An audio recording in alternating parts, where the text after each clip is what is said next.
They say you never really leave the Brotherhood, but on that cold November night on Route 47, Marcus Webb was about to discover just how true those words were. The roar of motorcycle engines surrounded his old Chevy pickup like a pack of wolves circling wounded prey.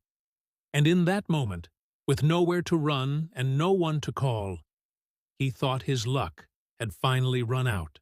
But what those bikers did not know, what they couldn't have known, was that the trembling man behind that steering wheel wore dog tags under his shirt that connected him to something far more powerful than fear. Marcus had been driving home from his daughter's school play, his heart still warm from watching little Emma shine on stage as the lead angel in the Christmas pageant. The rural highway stretched dark and empty ahead, just farmland and silence for miles. He was humming along to an old country song when the first headlight appeared in his rearview mirror, then another and another, until a dozen motorcycles flanked him on both sides. At first, he thought they were just passing through, maybe headed to some rally or bar meetup. Then they started boxing him in, their engines revving with menacing intent, forcing him to slow down until he had no choice but to pull onto the gravel shoulder. His hands gripped the steering wheel so tight his knuckles turned white as the bikes formed a semicircle around his truck, their headlights blazing like interrogation lamps, and Marcus knew this wasn't going to end well. The leader dismounted first, a mountain of a man with a scarred face and a patch-covered vest that told stories Marcus didn't want to hear.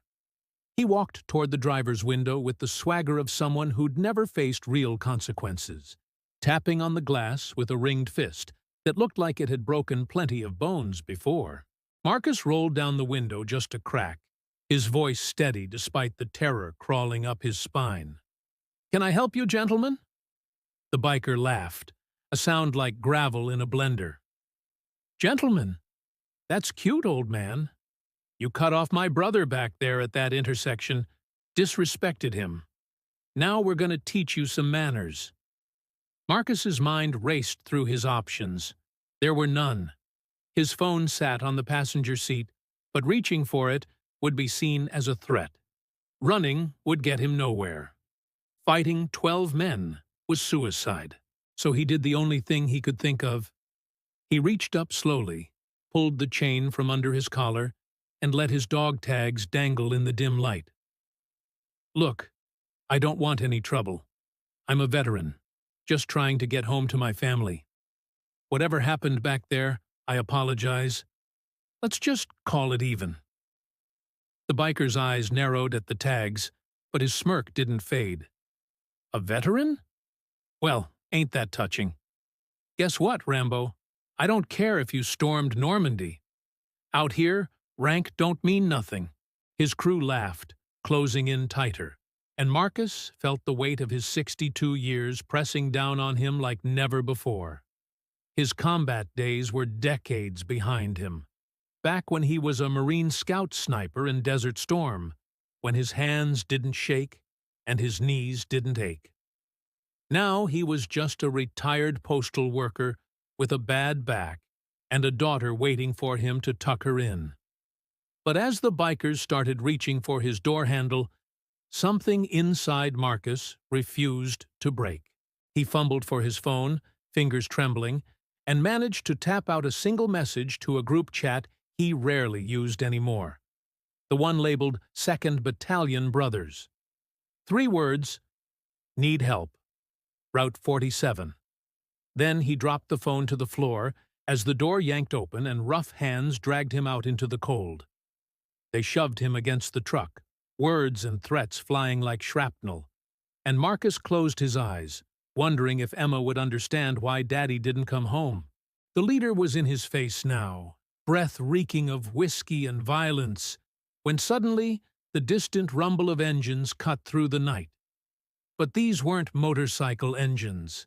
These were deeper, angrier, the kind of sound that comes from diesel trucks built for war zones and men who don't ask questions when a brother calls. The bikers turned, confusion spreading across their faces as headlights appeared on the horizon. Not one or two, but a convoy stretching back into the darkness. Within minutes, pickup trucks and SUVs screeched to a halt, and men poured out like a tidal wave of purpose, each one wearing that same unmistakable bearing, that squared shoulder stance that only comes from years of military discipline. Jake Morrison was the first to reach Marcus, his old platoon sergeant, now a mechanic with grease under his nails, but fire still burning in his eyes. He didn't say a word to Marcus, just stepped between him and the bikers with crossed arms, and within seconds he was flanked by Tommy Rodriguez, David Chen, Mike Sullivan, and 27 other Marines who'd dropped everything: dinners, dates, sleep, the moment they saw that message. They formed a wall of brotherhood that made the biker gang look like children playing dress-up. The leader tried to salvage his bravado, puffing out his chest. "This ain't your business, boys. Just a little disagreement between me and your friend here."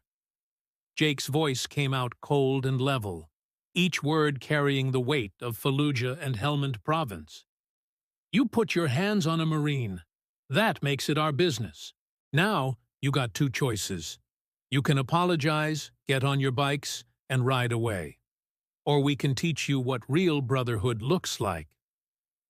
The standoff lasted maybe 10 seconds, but it felt like an eternity suspended in time. The kind of moment where everything hangs in the balance and the universe holds its breath. Then, slowly, the biker leader's eyes traveled across the faces of the men surrounding him, seeing something there he'd never encountered on the streets. Men who'd walked through hell and carried their brothers home on their backs.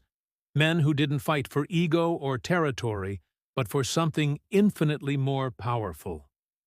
He took a step back, raised his hands in surrender, and muttered something about mistakes being made. Within minutes, the motorcycle gang dispersed into the night like smoke, their engines fading into memory, leaving only the Marines and Marcus standing in the glow of headlights on that empty highway. Marcus's legs finally gave out, and Jake caught him, holding him up the way he'd done in a Baghdad street 17 years ago when shrapnel had torn through Marcus's leg. "I got you, brother. Always." Tears streamed down Marcus's weathered face as he looked around at the men who'd dropped everything for a 3-word text message, men he hadn't seen in years, men who'd driven from 3 counties away in the middle of the night, because that's what Marines do. Tommy handed him a bottle of water. David checked him for injuries. Mike already had his phone out, making sure Emma knew her daddy was okay and would be home soon. They didn't ask for thanks or explanations. They didn't need them. In that moment, surrounded by his brothers on a cold November night, Marcus understood something he'd always known but never truly felt. The uniform comes off, the wars end, the years pass, but the bond forged in service never fades. It's a thread that runs deeper than blood, stronger than steel, connecting souls across miles and time. And when one voice calls out into the darkness, the brotherhood answers. Every single time. No questions asked. No man left behind. Marcus drove home that night with Jake following behind to make sure he got there safe. And when he walked through his door and scooped Emma into his arms, holding her so tight, she giggled and asked what was wrong. He couldn't find the words to explain what had happened. How do you tell a 7-year-old that 30 Marines had just saved her father's life, without firing a shot or throwing a punch? Oh, how do you describe a love so fierce it transcends everything the world throws at it? So he just whispered into her hair, "Daddy's friends are pretty amazing, sweetheart." And somewhere on the highways, spreading out from Route 47, 29 pickup trucks headed home through the night, their drivers smiling to themselves, knowing they'd done what Marines do best. They'd answered the call, they'd stood the line, and they'd brought their brother home safe. Because in the end, that's all that matters. That's what brotherhood means. And that's a promise that never expires. Not tonight, not ever.